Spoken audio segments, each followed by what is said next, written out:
Okay. Oh, excellent. Thank you. Great. Well, we'll just give another minute or two for folks to join in and join from the waiting room.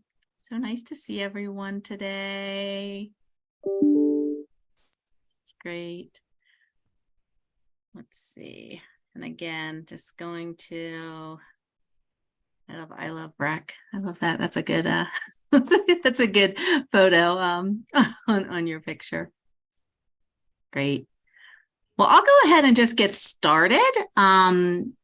We have an hour today, but we are going to leave the Zoom open for a couple of, like 15 minutes afterwards. So if there's other questions or discussion or networking time, we'll have that, but we'll just go ahead and get started.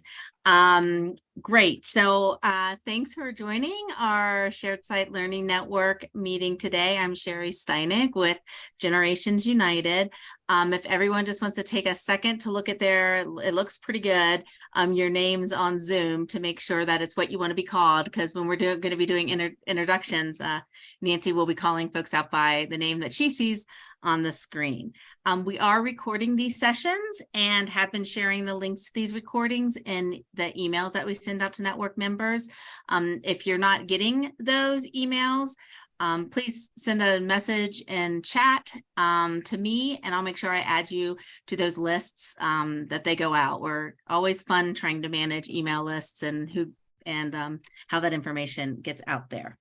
I wanted to just start also by thanking the Eisner Foundation, who funded the creation of this learning network and is continuing to support this work with another 2-year grant that we received from them. So we're excited to be able to continue this work. We're going to be sending out a short survey to everyone that's part of the network to just get your feedback on some of the new activities and resources that we're exploring as part of the second phase of this work. And then at that, I just wanted to also just let folks know, I have one more kind of top of the meeting announcement, is that we've announced the dates for our next conference. It'll be July 26th through the 28th, 2023 in Washington, D.C. It'll be an in-person conference. We're excited. It'll be our first time that we've been together since we were all together at Bridge Meadows in Portland back in 2019. That's my segue into what we're talking about today. But the call for sessions will be released hopefully within the next week. We do have a focused track theme on shared sites and intergenerational spaces. We would encourage folks to consider applying to do a presentation, or consider connecting with some of the people as part of the network to submit something joint talking about some different work that's going on.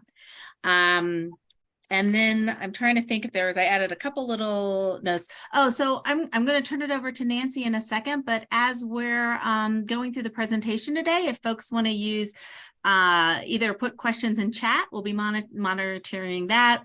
We're not, and we don't foresee that we're going to be a very huge group today. So you can also just use the raise hand function, and we'll make sure that there's time for discussion and questions and answers. So Nancy, I'll turn it over to you. Great. And let's keep an eye on the waiting room, because we do have a lot of people signed up and a small group here now. So either everyone just wants the recording, or things are happening around the world, but it looks like we have a great group. So I'm going to call on you. I'm going to skip you, Derenda, and I'm Nancy Henkin. I'm a senior fellow at Generations United, and I live in Philadelphia. So that's exactly the length of time we'd like you to introduce yourself, your name, your organization, and where you are. It's always interesting to see where we are around the world. So let's see, I'll go across the top. Danica? Hello, everybody. I'm Danica Darianique. I'm Special Projects Coordinator here at Generations United, and I am coming to you live from GU's headquarters in Washington, D.C. Great. And Nancy Lindeman? Hi, I'm new to your group. I am a doctoral student at the University of Wisconsin River Falls, and I am in the first Montessori doctoral program, and my research will be on intergenerational Montessori communities. So I'm excited. I live in Utah part of the time. I'm in Oregon right now. We have a house in Oregon also. So yeah, I just heard that. I'm excited to be face with you. Great. But anyway, yeah. And so I'm really thrilled. I've been a Montessori teacher, educator, and a professor in Montessori education for years. Perfect. So this is great. Thank you. Perfect. Thanks. Abby. Hi, everyone. My internet is a little bit choppy, so hopefully I won't go in and out. But I'm a postdoctoral fellow with the Institute for Engaged Aging at Clemson University in South Carolina. I think that was all the information that you wanted, Nancy. Let me know if there's anything else. Okay. I'll put it off. Okay. We'd love to, network more, but it would take half the time when we want to hear Derenda. So, Lori.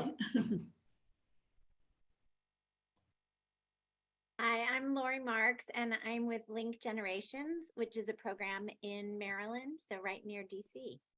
Great, thanks, Lori. And we know Judith from London. And you've already said I'm from London. Okay, so I'm sorry to take away the thunder. That's quite all right. I'll keep it very short. I'm a co-founder of Apples and Honey Nightingale, which is a shared site nursery in a care home. And you're welcome to visit. I may. Chelsea. Hi, everyone. My name is Chelsea Rhodes. I'm in DC in the Generations United office as well, and I'm our public policy and advocacy coordinator. Great, thanks. Carolina, buenas noches. Buenas tardes.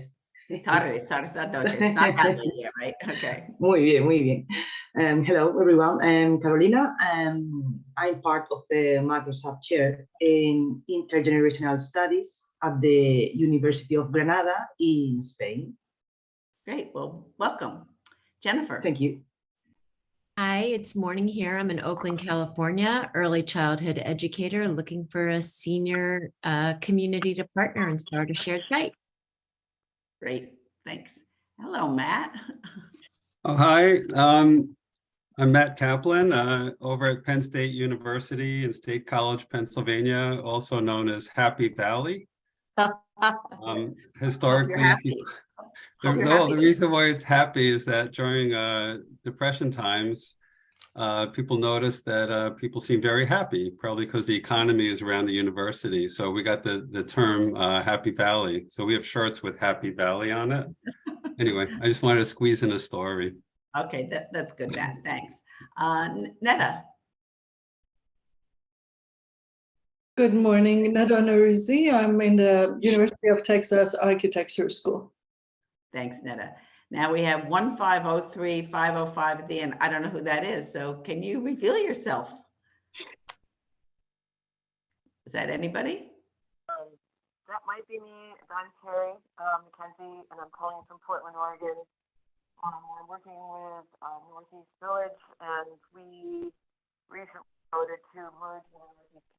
So we will be doing some intergenerational work with those folks. So we're part of their operation.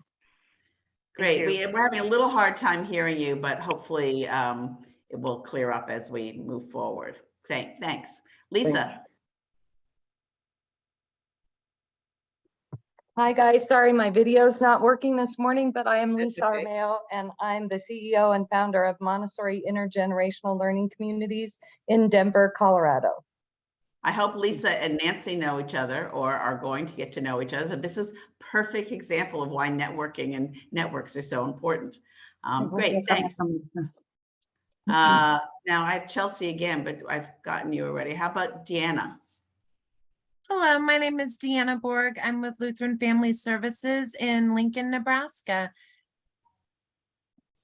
Great. Now, this is a little hard. How about Ellen De Paula?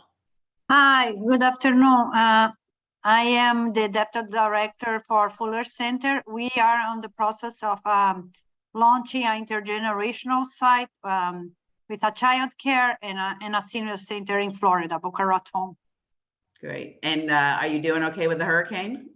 Yes, Yeah, actually, as a matter of fact, it was pretty nice. You know, I can't complain. Thank you for asking. Great. And I see Karina Martin.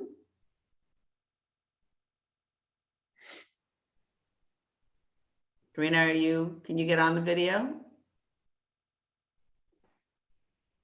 Hi there. No, you have to put your audio on. It looks like the audio is on. I'm not sure why we can't hear her. Can you hear me now? Yes. Yeah, now we can. Yep. Oh, okay. Sorry about that. It was probably the way I'm sorry, it was probably my reception. But hi everyone, how are you? Karina Martin. I am from Mothers of Victims Equality. I am a domestic violence advocate, but I also am an adoptive grandparent now. So I advocate for grandparent care and kinship care as Great. well. So Thanks so much for. I'm sorry. Go ahead. No, go ahead. Oh, I was saying I also co-chair for the Caregivers Advisory Council here in the state of Connecticut. Great, thanks. Let's see, who have I missed? Kelly Feller? Is Kelly there? Try Filer, Kelly Filer. Kelly Filer, I can't see anything, but I don't see her. Is there anyone I'm missing? Is anyone who hasn't introduced themselves? No, we're okay. I assume that we will gain other people as we move forward, but let's move forward. Okay, well, welcome everybody. Derenda, it sounds like there's a real mix of people who are studying this, people who are operating sites, and people who are thinking about operating sites. So it's a little bit of a challenge for you, but we know you're up to it. I'm thrilled to introduce my good friend and colleague, Dr. Derenda Schubert, who is Executive Director of Bridge Meadows, which is a wonderful organization that builds intergenerational communities in Oregon. And she's going to tell you a little more about that. Derenda is a licensed psychologist, and she has lots of experience counseling children and families and working in foster care and actually building organizations. She's a real passionate intergenerational champion, and she is an incredibly generous person in terms of her willingness to share her expertise and her knowledge with all of us. Her organization won the 2014 Eisner Prize for Excellence in Intergenerational Work, and she continues to build.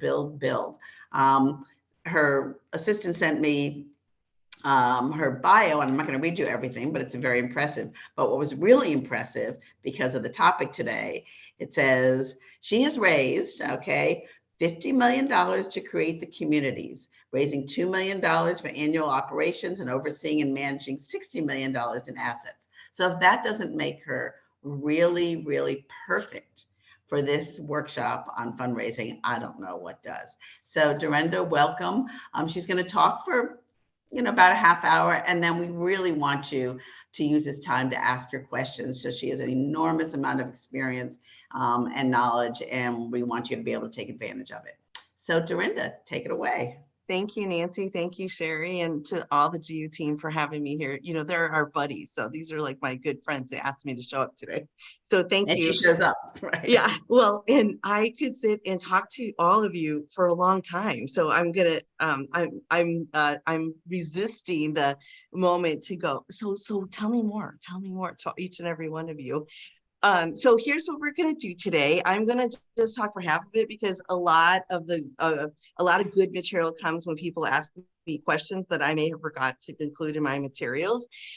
So just ask away, because sometimes when you're doing this, it's just second nature and you forget to say, oh, maybe not everybody knows to do that. And so we're going to talk about what Bridge Meadows is, so you all can know, just have a grounding. And then we're going to talk about nonprofit life cycle and fundraising in different cycles, so that I hope you walk away affirmed and like, okay, I'm on the right path, or okay, let's try this, or let me just keep going. And then we're going to talk about some strategies and then your key takeaways. So I'm going to tell you that now, because I want you to be thinking about that. I want you to know that relationships matter. It could be that you think, I'm just having coffee with this person, what the heck, but you never know. That's my last one. You just never know how that relationship could turn into something else. And I'm going to tell you these things through the story of Bridge Meadows and with some national information that we're getting about philanthropy. And then partnerships matter. It's don't think you have to do it alone. I mean, we're not doing it alone, right? We're all here in a shared site network, and my friends here at GU, we call them all the time. So what's that policy paper you wrote? Can we have that? So don't do this alone. Do you be in partnerships? Do not have a sense of scarcity. Please have a sense of abundance.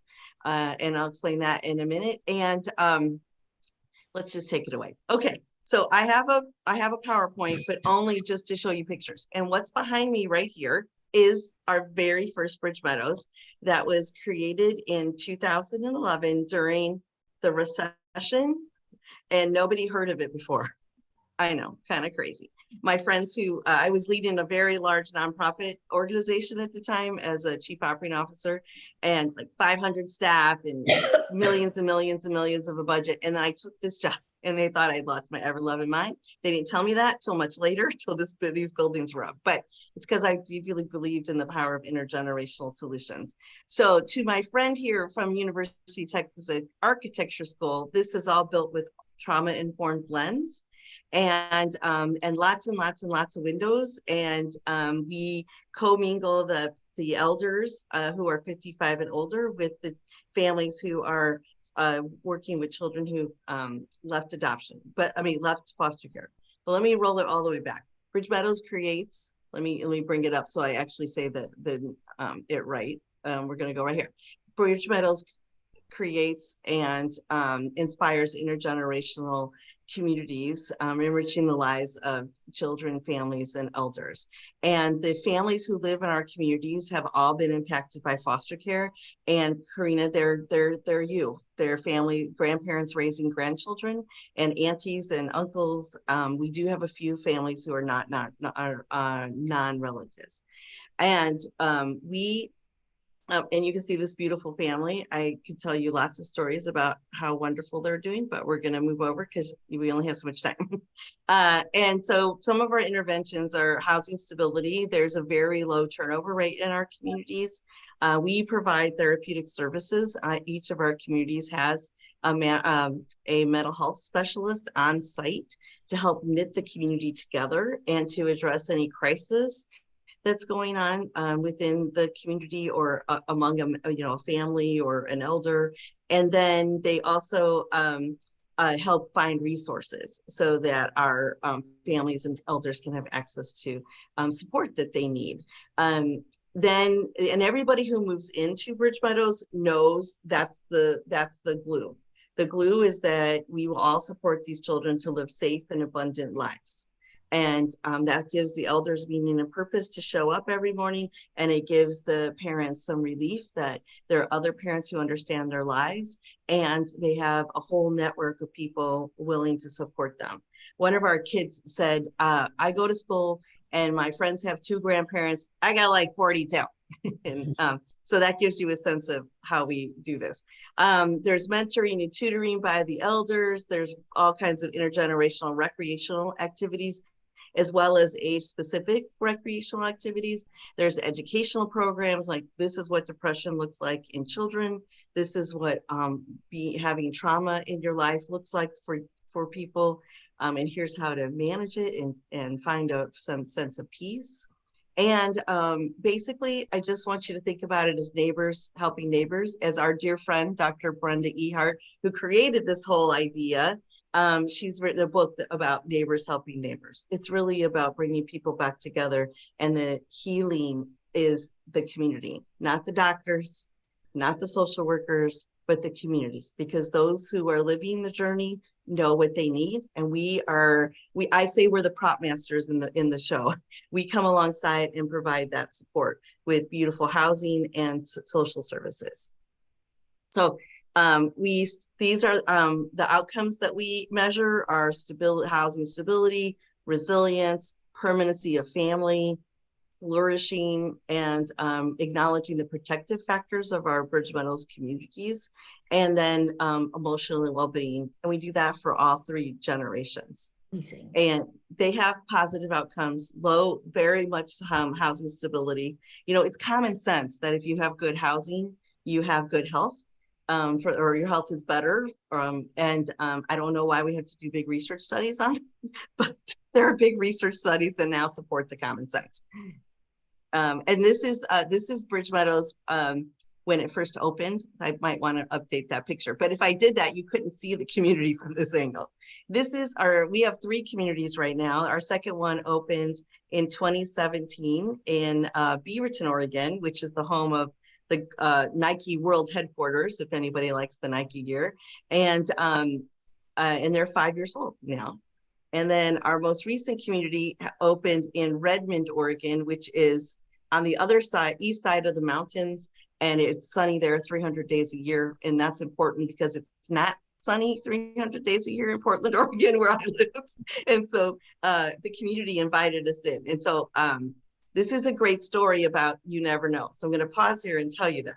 So I was invited to a very obscure conference to speak.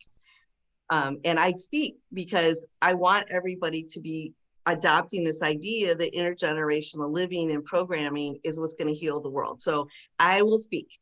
And of course, I knew these people and they were kind. And so I'm like, okay, I'm a sucker for that. So I went, and it's called the Oregon Rural Health Conference. So I go speak, and this woman, an interior designer in an architect firm, comes up to me and says, "Oh, you have to meet my friend.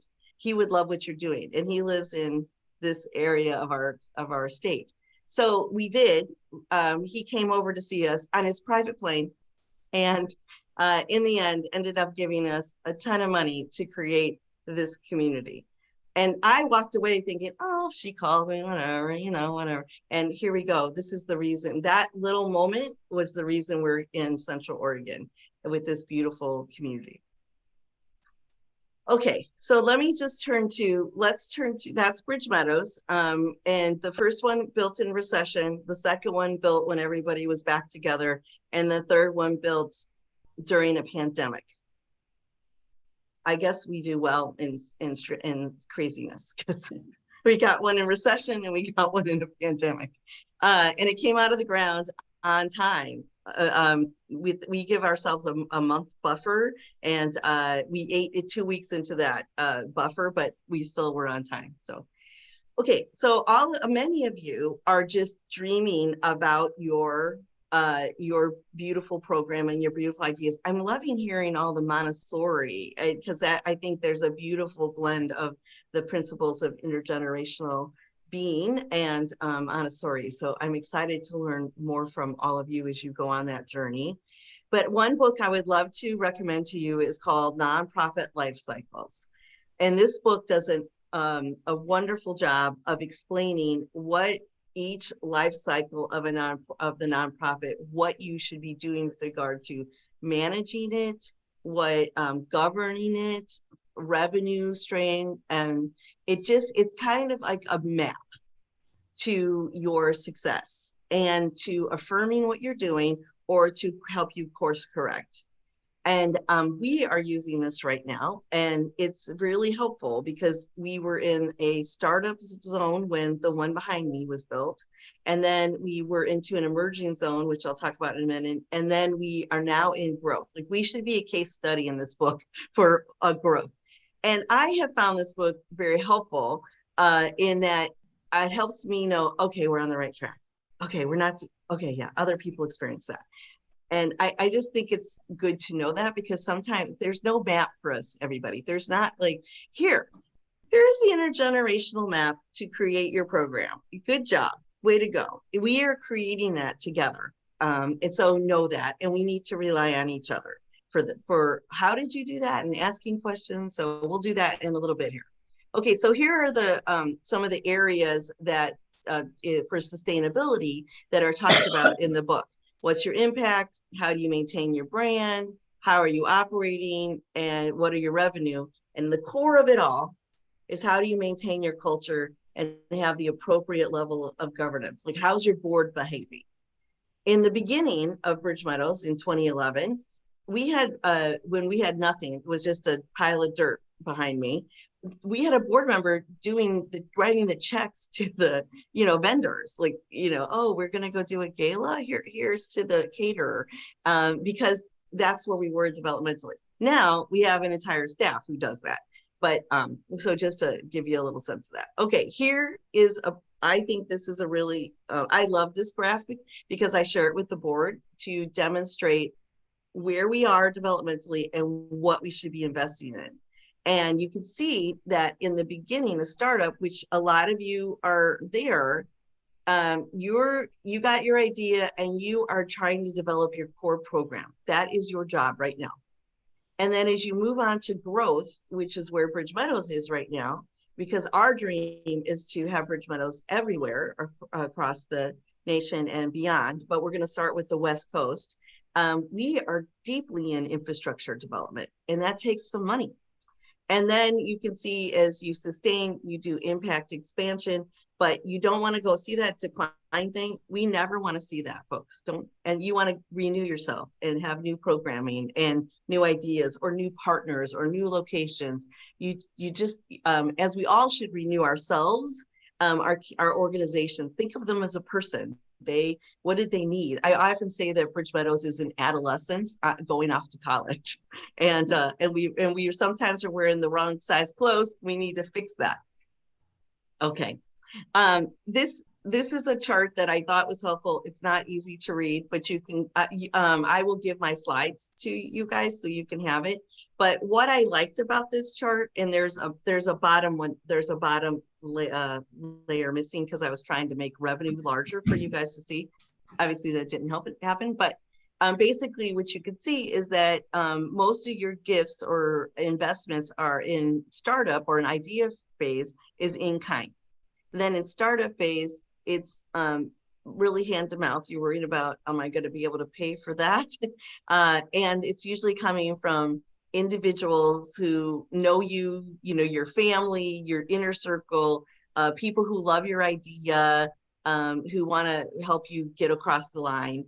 And then as you get in more into growth, it becomes more foundations, more institutional giving, which is foundations, and more people giving you bigger gifts. Because in order to write a 4-figure grant is not really the different effort to write a 6-figure grant, right? It still takes a lot of effort. And so we have learned to say no to some grants if we know that it's going to take so much of our time that the return on investment isn't in our best interest. But let me tell you, I was not doing that in startup.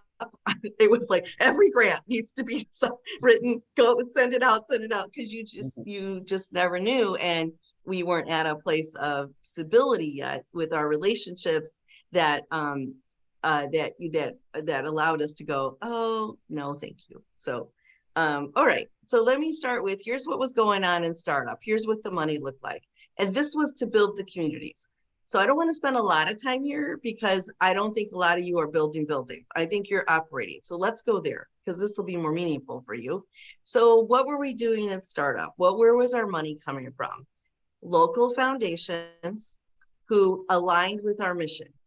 And the beautiful thing, everybody, about intergenerational programming is we have lots of buckets to go to. You can go to people who love children.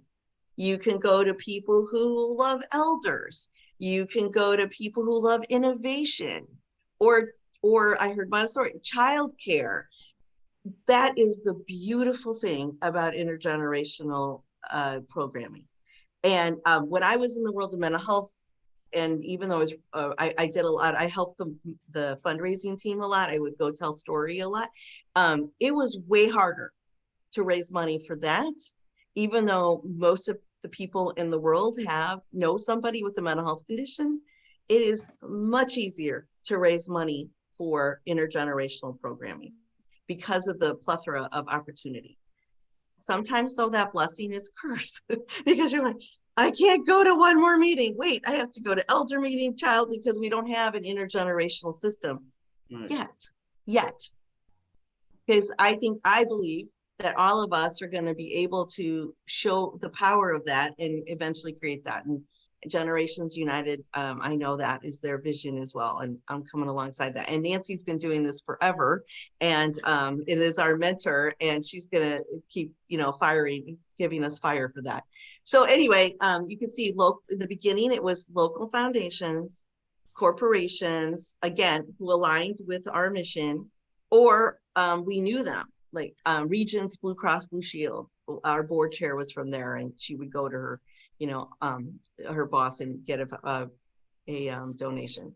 Employee giving, which is a lot of companies have an opportunity where if their employee donates to you, their company will donate to you as well.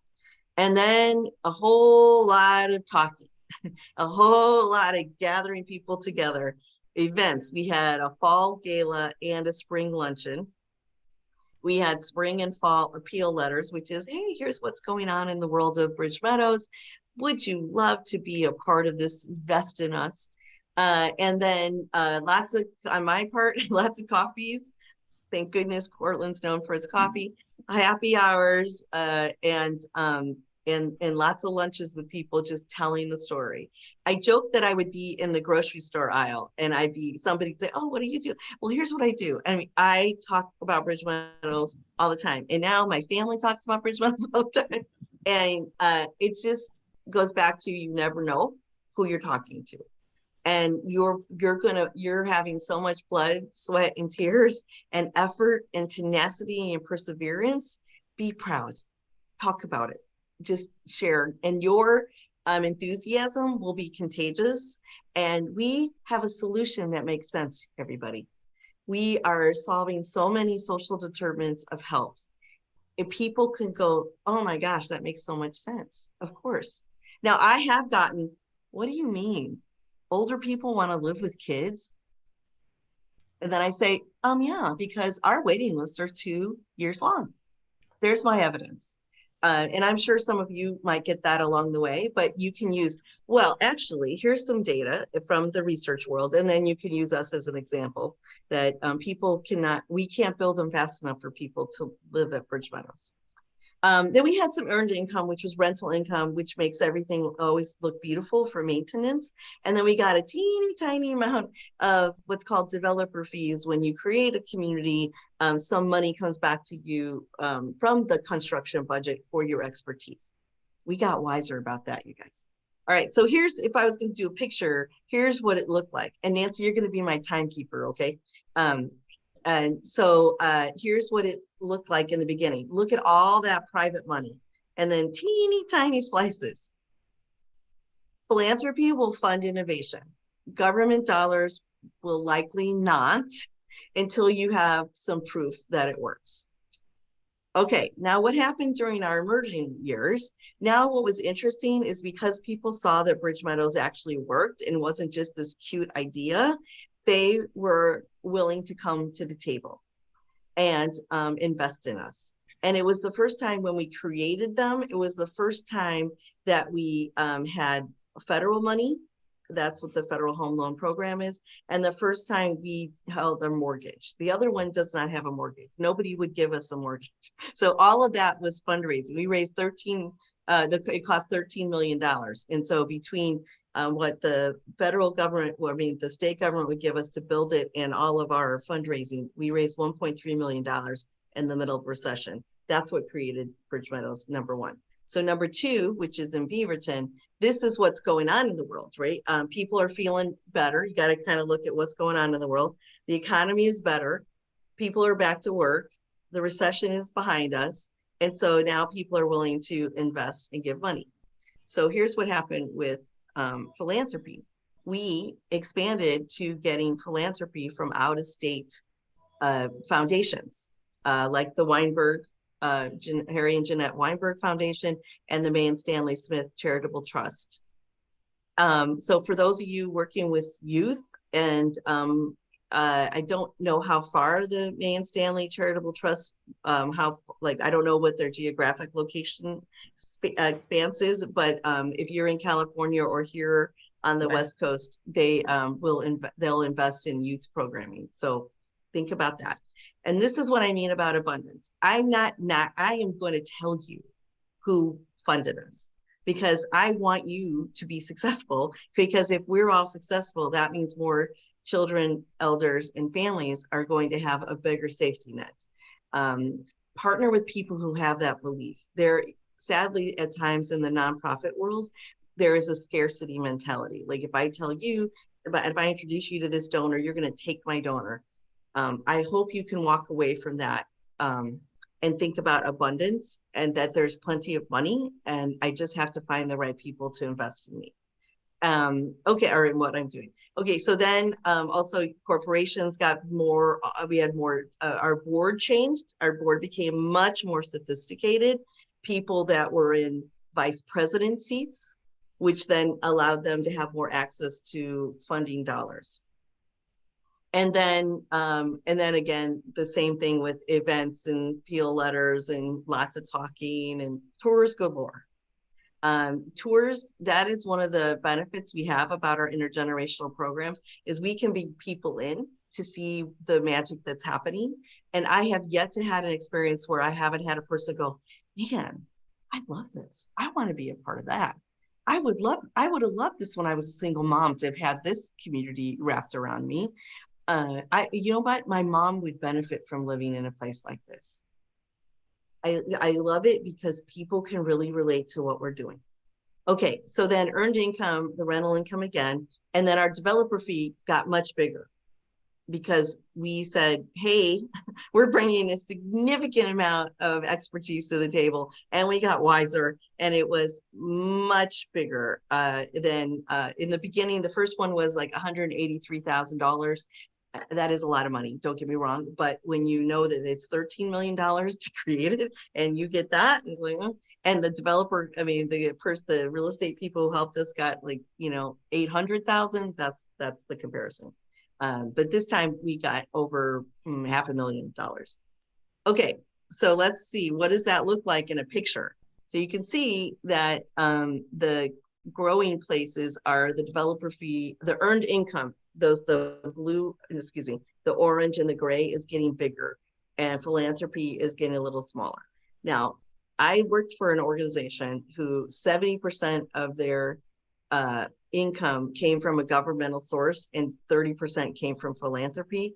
And they changed their business model to go after more private earned income from insurance companies, and to balance out the public government investment in mental health, because you want some of it because it government money, because it gives you stability, but having all of your program be funded by government, after a while you want to diversify, because the person in office changes.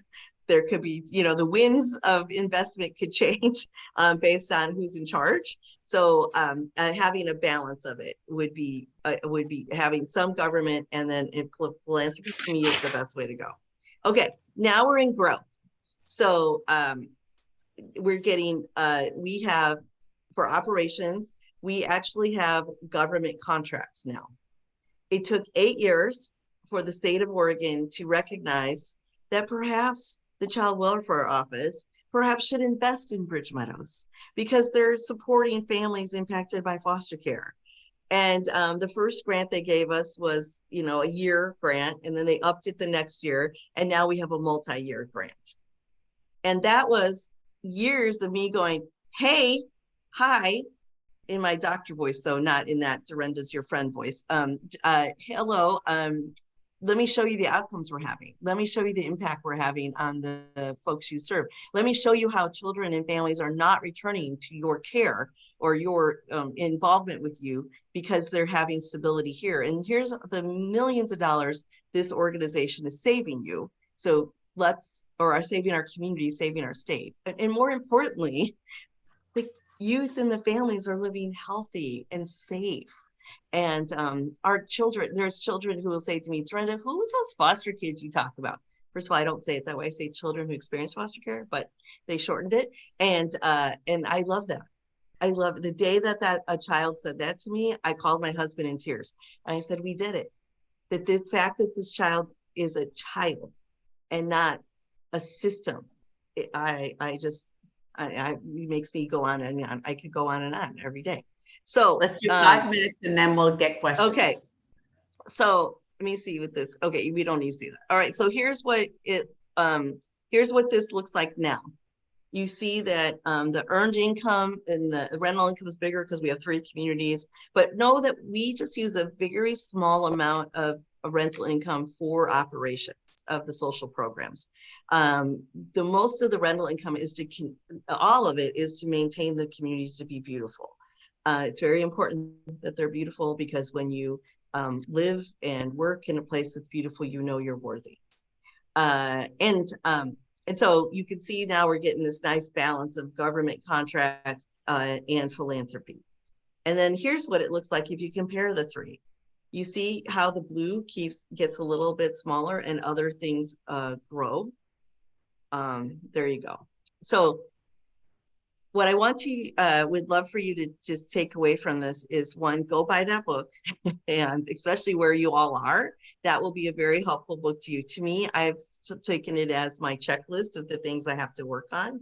And another book I read, I would recommend is called Social Startup Success. It also gives you a recipe for how to grow your organization. And we use that. So I hope you take away that relationships matter. You have to pivot to match your developmental stage and things like global pandemics and recessions. It is a marathon, everybody. It, you know, when you hear the people opened an envelope and there was $1 million in it, and they didn't know it was coming. Don't listen to that. Don't worry about that. That might happen to you, but that's not what we're going for. You're going for authentic relationships. It's a marathon and you just never know who you're talking to. So there you go. Hey, Nancy. That's great, Derenda. I could listen to you talk forever. And when Derenda and I were talking yesterday, I mentioned, you know, when I was I was executive director of the Intergenerational Center at Temple University for 37 years. And before I retired about 6 or 7 years ago, I also got that book, and we were also doing strategic planning based on that book, and the life cycle book. And I found it really helpful to think about, you know, how different it is, how different your strategies have to be depending on your developmental stage. So thank you. And you can see from Derenda that her enthusiasm, her determination, her passion, and her creativity really are what is so important for all of you. So whether you're in a Montessori school, whether you're an early childhood center or a rec center or whoever you are, you have to think about what your vision is and what are the appropriate strategies and how can you be creative. I think Derenda has been incredibly creative in blending different things and framing what she's doing in different ways. So I want to you know, highlight that part of, you can go and say, this is a youth program. You can say, you can talk about the elder focus. You can talk about social isolation right now, which is what people are really looking at. Like, you know, what are the mental health issues and how do we address it? So really think about who are the providers of financial sources in your community and what motivates them and how do you fit what you're doing into what they're asking for. And as you said, Derenda, so much of this really does fit. So let's look at some questions. Sherry, is there anything in chat? And then we can have people just raise their hands. Yeah, we didn't have anything. We did have a question about the presentation. So Derenda, if you want to send me your presentation, I'll make sure that we can share that with everyone with the recordings. But yeah, I say people put questions in chat or use the raise hand function, and we'd love to get to them. And I just want to apologize. Yeah, I want to apologize to Lisa for not seeing that I could have made the slides bigger. I'm so sorry, but I'll send them to you. You'll get, I mean, Sherry will send them to you. So think about where you are in the developmental journey and what questions you have, because Derenda has done it all. So what question, just raise your hand or do the raise hand whole thing. Oh, I know we must have some questions. I have a question, Derenda. Could you share about the progression into sort of your work with government contracts and how is that the same type of relationship building and, you know, sort of tenacity with building relationships there, or is there different processes that you go through getting sort of growing that support? Well, it's just networking. And so let me just start with, I forgot to tell you all, I went to everything. Like I even went to other people's fundraisers because I knew who was going to be there. And then I wanted to see them and talk with them. And thankfully these are my friends' fundraisers, so they were okay with me doing that. But I always invite nonprofit leaders, like go meet people, go, just do it. There's always a seat or two unfilled. Fill that seat and go talk to people to make this happen, to make your organization happen. So the government contracts, really it's about, I go at it a couple of ways. And this is, I talk to the department and explain, I do a tour of what we're doing. And then I also, we have a lobbyist colleague who also gives me insight in how the legislature works. So I have had legislators who are representing the Bridge Meadows zone to come and visit, and elders vote. So, I want them, right? And then we want to teach youth how to vote. And so we've had congressional leaders like we have Ron Wyden and Senator Merkley, and then the local leaders come, and then also city government, the influence. So everybody's influencing. That's what you want to say, and then you want to have an ask. You don't want to leave it nebulous. You want to say, and we would, if you invest in this, this is what we can do with that money. It will help us do X, Y, Z. And here's, we're actually doing the work of your department. There's probably a couple of staff members that you don't have to hire because of what we're doing.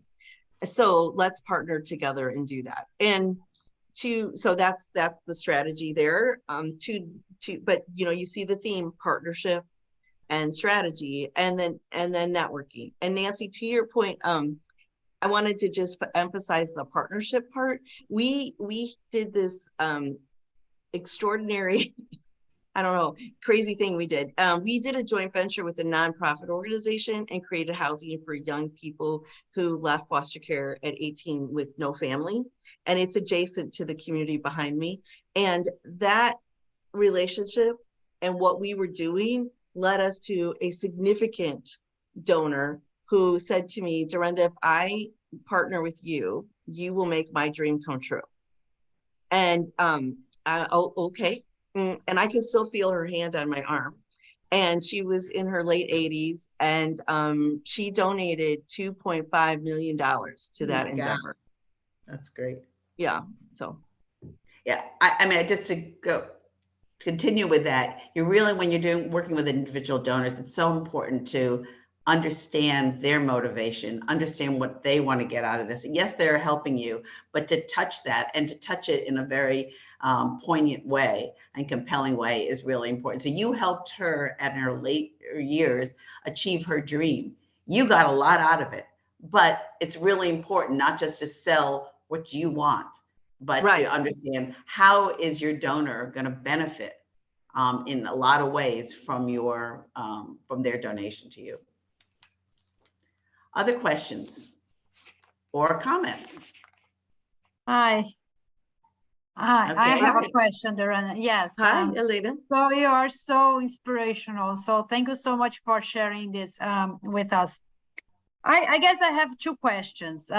First, I would like to get more details. How do you make, how did you do from being local to global? This is what I've been trying to do, the organization that I'm working for. So like being very community oriented, but at the same time, you could, because this country is made of communities, right? You can use this idea and replicate it in other places that have the same social demographics that you serve.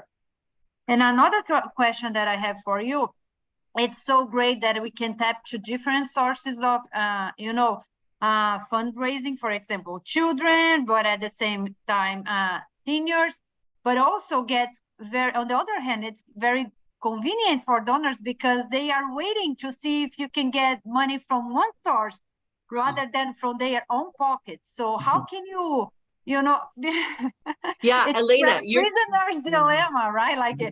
everybody plays that rule. So how Ah, can you try to circumvent that or avoid situations like that? Thank you so yeah. much. Oh, you're so welcome. Yeah, thank you for your kind words. Yes, so here's the word I use that our friend Trent Stamps, like, quit using that word, but leverage. As you invest in us, we can leverage your dollars to go get that government contract. You know, part of why the first one happened was because some very caring, innovative, older leaders said, you know what? We might as well invest in this. We got nothing else. It could be the best thing that ever happened in Oregon, or the disaster that is transcribed somewhere in the history of Oregon. Somebody actually said that in a government meeting. Oh my gosh. And so what happened was the philanthropy came first, and they said, okay, we got to do something, peeps. We got to be people. We got to do something. And so then that helped leverage the public money to come alongside. And it is so frustrating that they do that. Like, I just want to acknowledge that for everybody. It is the very frustrating, I don't know, outcome of philanthropy and government playing together. And we are in the middle trying to dance it. And I just try and dance a very elegant flamenco or tango to pull them together. Like, hey, look how we can all solve a problem together, everybody. And then, you know, just again, having other people tell it to them too, not just you, but other people like board members who know legislators or whatever, or, you know, foundation presidents and foundation board members. I am constantly thinking about connections. Like, I have a spider web in my head and about who knows who knows who knows who. So I hope that's helpful. Hi, Jennifer. Just to build on that, I had done a lot of fundraising in my career, which was in teacher development and supporting new teachers prior to wanting to do the shared site. And Elena, I would just want to say, instead of it feeling competitive, I often feel like if somebody knows someone else is funding, it's almost like this group of teenagers like, oh, they're interested. It actually motivates other people to fund. And if you have government contract, then philanthropists feel secure, like, oh, I want to add into that. And if you have the philanthropists, government contract will be like, wow, they're investing in you. We want in too. So it's just another way of looking at it. Having said that, and I might be unique in this, so I don't want to take time if this is not appropriate. I mean, I am in sort of pre-startup mode. And what I'm finding as I approach funders, because I feel like if you have the passion, you know, why not ask anyone and everyone? And I have funder relationships because of my work in elementary education. Anyway, a lot of the funders that I have relationships with seem very excited about programs that have already started. They want to pilot, they want a case study. And the first question they always ask me is, what is my plan to scale? And I feel like, coming from my world of nonprofit, where like you have to get it right before you talk about scaling. And kind of the generic answer I sort of give is, you know, once I really get my program right and we have some data about it, I would love others to come and learn and see what parts or aspects of it they'd like to replicate or adapt for their own community. Because truthfully, and maybe this is not a popular view, like, I don't want to grow 1 million centers. I want to do one in a community really well and share lessons and learn from others. I don't say that directly to funders because I know that is like, it seems like scalability and impact and numbers and reach feels more important right now to the folks that I know through my teacher ed work than just getting it right. So any guidance around, you know, dollars to plan, research, implement on things of capital costs. And, you know, that's where I'm stuck. You know what, Jennifer, I thank you for your additions and blossoming that out with Elena. I love what you said about you know, the cool kids, because that is so true. It is, and I just leverage the cool kids. Don't you want to be a part of this? On to And the, even like so-and-so's interested in funding us, even if you don't Yeah, give them money, like, exactly. oh, I spoke with so-and-so. They're like, really? Yeah, exactly. And then the next thing, so then your next piece was about what to do when you, I love your answer, what you said when people come up to you and say, I want to scale it. It's like, okay, you know what? Nobody said to McDonald's the first time they made it, how many McDonald's are you going to make? McDonald's was like, let's get the hamburgers right. You know, we could argue about whether or not it's a great place. But they're great. They're a great story about franchising. And so I think your answer is spot on. And the more you, and I loved how like you suddenly turned into very academic and very expertise when you said that. And I would keep doing that. And we have said that too. We've had people want us, so how do you come here? How do you come there? I mean, we are taking our time and thinking about how to go to California and how to go to the state of Washington, and heck, how to even just go to another part of Oregon, because I feel like we have 4 states in one state. And so I think your answer was spot on. Now, finding capital, I didn't really talk about capital today, but there are foundations that just want to fund capital. So what we have done with that is we hired a grant writer to do that work for us, to find out who those people are. But I also have to tell you, I talked to Generations United, I talked to Leading Age, and I will also go read the annual reports of other nonprofits and look who have like a youth orientation or a senior elders, you know, and see who's donating to them and who are the foundation, especially if they just built a building. And now what's nice is a lot of annual reports are digital, so you don't have to let go. So you don't have to sign up for more junk mail in your, you can just go. So anyway, but if you'd like to talk more, I'll put my email in the chat so that, or maybe Sherry, you could do it. Somebody could do it for me. Thank you. I wanted to add one thing to that about scalability. You can also look about broadening and deepening.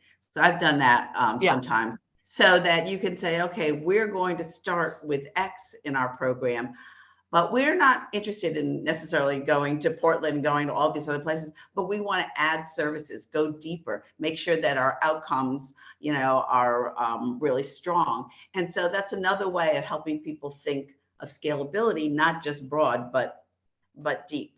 And I wanted to ask you, Derenda, about return on investment. Does anyone ask you, especially, and I think it's probably more with individual donors, but can you show me what your return of investment is, and how this is such a challenge for all nonprofits? How do you even begin to think about what the return on investment is?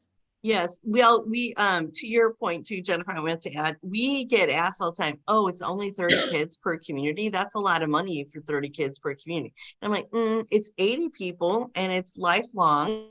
And let me show you the return on investment. And so what we've done is we used the Annie E. Casey Foundation for young people who've experienced, or families who've experienced foster care, has an infographic that shows the expense of what it costs if a child who never gets adopted or never achieves, never has the permanency. It's a big number. And so we've used that, and it also helps that it's a third party and that it's this national, you know, organization. And then I've just recently been told about some studies that demonstrate the return on investment of elders who are living in community and not socially isolated. And I'm sure I could just text you, Nancy and Matt, and you can send me those references. We go to the third-party researchers who've done that work, and then we incorporate it into my talking points, the speeches I make, and then also our grant writing. Great. It's a little ridiculous though. I have a question. Can I squeeze one in? Hey, Matt. Hi. Matt. I have a question. So about strategic partnerships with the universities. right? So quite often people with innovative programs and places, design places and communities are looking for evidence. So people come, they say, look, help us out, collect data. It'll be great for our fundraising and building our program, refining it. But I guess what I'd like to hear from you, I mean, aren't there also some mutually beneficial ways? So look at a center, let's say, devoted to intergenerational studies. They're also interested in a relationship where they could have like a lab, an intergenerational communities, innovative communities, a lab that they could use for educational and research purposes to build up that university center and the field within the world of university-based applied scholarship, let's say. So how are you thinking about strategic partnerships with universities? Well, I love your question. Thank you, Matt. So this is, it's only now that we have the capacity to do that. In the very, very beginning, we did partner with the Portland State University Institute on Aging for them to do an evaluation on us. And then we've had social work interns and community health from Portland State University graduate students in the social work program come and you said, like you said, Matt, be a lab, they can learn.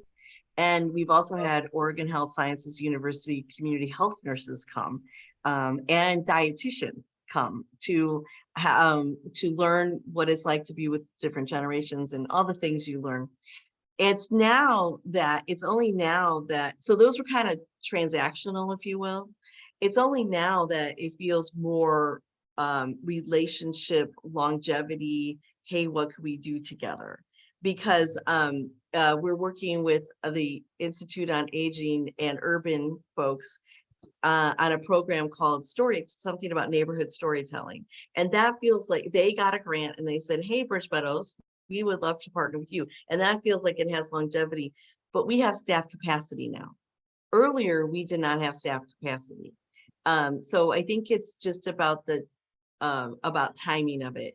And I know also Engage, if all of you are familiar with that organization out of LA and San Francisco and now Portland, we partnered with them. They create programming for elders and intergenerational programming in affordable housing communities. And we partnered with them on a grant with Portland State University Institute on Aging and Urban Design and went after foundation dollars. And we had it's really good, but it didn't get funded. So we're going to keep shopping it around. About the monies, if I could just tell a really quick question. So how does it work best? Let's say a place like yours with a contract and subcontract to the university, or I would imagine some grants a university can get and then subcontract to you folks. So is there like a preference from where you sit? Well, we approach it like this. It has to be a win-win for all of us at the table. And if it's easier because of if the university went after the money and it's easier with all the reporting that they have to do for them to hold the contract, we're fine with that. It's really about what is best for each and every one of us to do. I can't say that we've gone after any grants that when we've gone after grants that did research, we've asked the university to take the point person because we thought it would leverage better than if we were the holder of the, transitioning the money and the compliance. You all are better at that. Although overhead is very high with universities, so that's yes, we did note that. We did note that. Yeah. Yes, so you don't. But you're worth it, Nancy and Matt. You're worth it. How about any other comments, or are there any strategies that people have used that you think would be helpful? I just wanted to jump in real quick and just acknowledge that we've gone over a little bit of our scheduled time, but as I mentioned at the beginning, we do still have time. I know Derenda has a couple minutes still to stick around, but I wanted to give folks I guess acknowledgement that if you have to step off and you had another meeting to go to, that we will get the recording, we'll get the slides out to you, and we'll have a survey coming out about some other resources and activities. And then I'll step back and let other questions come up. I think Nancy has a question here. Yes, thank you, Nancy. I love your name. There aren't many Nancys around. Not really. I appreciate that. No babies named Nancy. That's right. I was just curious a little bit. I know this is a bit off topic, but about the conference this summer, when will you have details about the cost?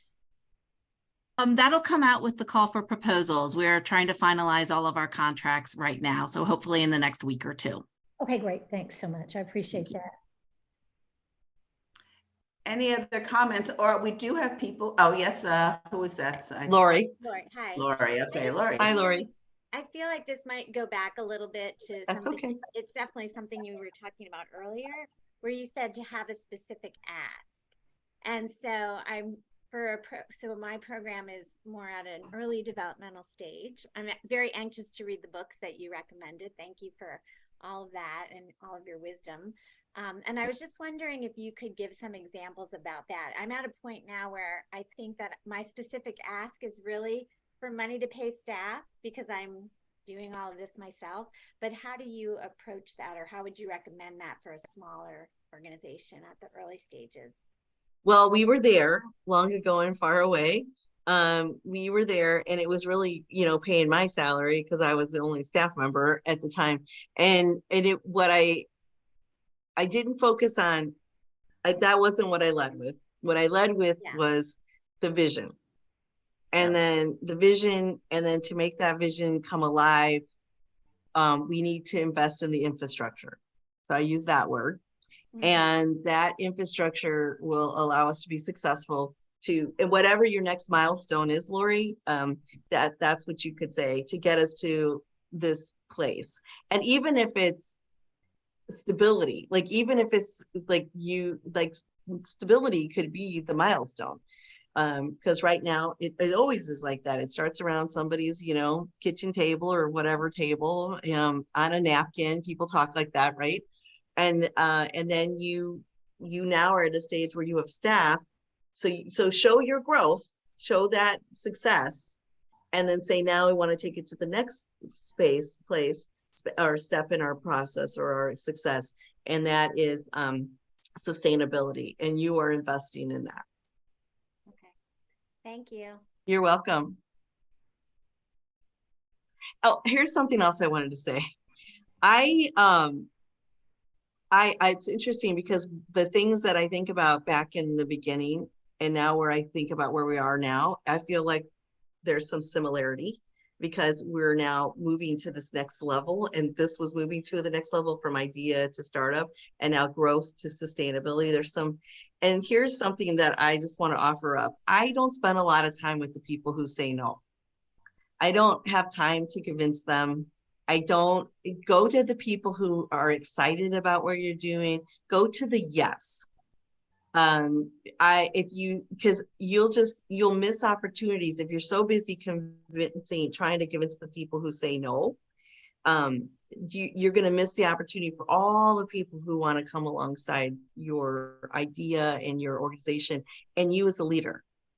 Many foundations, I sit on a foundation board, it's super tiny. And I do that so that I can hear how people are thinking at the table. They are investing in the leader. They are. And so show up confident. Remember, you are the expert about what you're doing. Nobody else is. Nobody's breathing, dreaming, sleep. Nobody's thinking about this like you are 24/7, 365. So show up that way, because I have seen grants not be given to really good ideas because the leader did not show up confident. I can't stress that enough, that don't send your grants writer. Oh, heck no. You really have to be there. I've seen this over and over again for years, particularly foundations and donors invest in the people that they trust.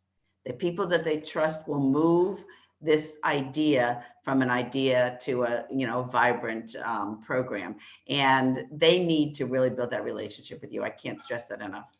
And think of them as partners. I mean, I think about the Eisner Foundation, for example, they gave us a beautiful honor and gift in 2014. But they're my partner. They're our Bridge Meadows partners. They talk about us. I check in with them and I say, okay, here's what we're doing now. Do you have any idea? Could you introduce me to somebody? Think of them as your partners. Don't think hierarchical, which we tend to do, but think you're doing everybody a favor, for heaven's sake. So just show up that way. I will just say, I'm now at a place, thankfully, where I can say, if you are going to treat Bridge Meadows like a charity, I do not have time for you, because the people who live in our communities are incredible people, and you are not saving them, you are coming alongside of them. And if you are not into that, bye-bye. I don't have time for you. And that's an empowering message, Derenda. I mean, it's an empowering message to funders too. Yes. And I think that's important. And it's a very respectful to the people you work with and to the funders, like we're all in this together. So I think that's a great message to give. The confidence thing is interesting. I mean, it's also a cultural thing. I mean, in an individualistic society like ours here in the US, let's say, you want to really ring your bell. But in many other societies, is a fine line between confidence and arrogance, and not acknowledging your partners and so forth. So it's a little bit tricky, because sometimes you really need to be really strong, and I mean to be the first there for a funding opportunity. So Matt, well said, Matt. And there's a ton of, we do not have time for this.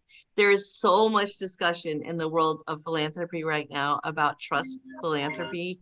And but anyway, if you're interested, please go read about it. But it's about showing up as a partner in kind and reading your audience. Like when we go to other places and we talk to partners, I'm saying I'm coming along as a friend. And if you don't need us as a friend, I respect that and I back away.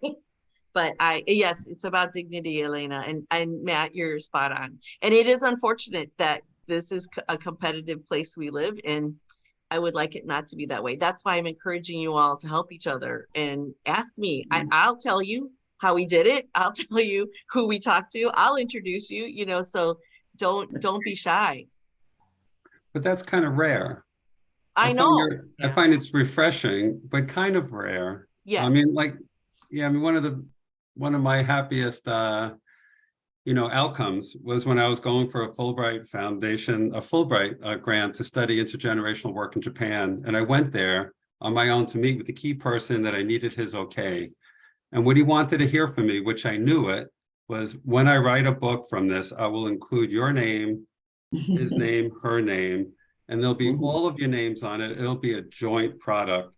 Yes. And all of a sudden, all the stereotypes I had of Americans, like, hawking, get what they want, and then leaving, write a Bash at Japan book, which was happening a lot back then. So yeah, culture really has to do with it. But I like what your suggestion, bring a friend to show, or a colleague or a partner with you. I mean, maybe to show that that person supports what you're doing as well, maybe? Is that what you're kind of saying? Yes, when we went to Central Oregon, specifically, it's a small market, but it is a community where there's a lot of wealth and then a lot of poverty. It's a huge gap in this, it's like Oregon's Vail or Aspen and area. And we went to the nonprofit leaders and said, hi, we have this idea. Would it be helpful to your community if we brought it? And then everybody was okay with it, but one organization said, are you going to come here and steal our donors? We said, no, it is not our intention to come steal your donors. We're good.